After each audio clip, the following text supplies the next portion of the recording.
स्वप्नामधले काय डोळे उघडत नव्हते मित्रांनो. सकाळी उठलो, नाश्ता वगैरे केला, गरम गरम खिचडी खाऊन निघालो मित्रांनो. कुठे? भांडे घासायला मित्रांनो. कुठे जाणार? आज सॅटर्डे आहे तर मित्रांनो कुठे नाही गेलो मित्रांनो. झोपलो वगैरे आणि उठलो. स्कूटीला बघून इमोशनल झालो. चकाचक धुतलं तिला मित्रांनो. खूप छान दिसत होती. अंडा भुर्जी मस्त ऑर्डर केली आणि अंडा भुर्जी खाल्ली मित्रांनो. घरी आलो. घरी आल्या तर बघितलं तर ताई स्वयंपाक बनवत होती.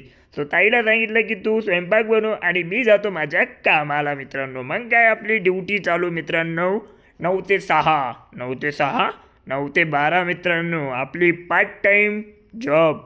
तो मित्रांनो जे आपले ऑर्डर होते लवकरात लवकर ते सगळ्यांना दिलं आणि एक लग्न भेटलं मित्रांनो. तिथं तर जेवायलाच गेलो मित्रांनो. जेवण बघायला गेलो मित्रांनो. आपली स्कूटी काढली आणि आपला टाईम व्हायला आला होता मित्रांनो. टाईम वगैरे झाला घरी यायचा मित्रांनो. 1 वाजला होता. सो मित्रांनो आजचा ब्लॉग कसा वाटला कमेंटमध्ये नक्की सांग.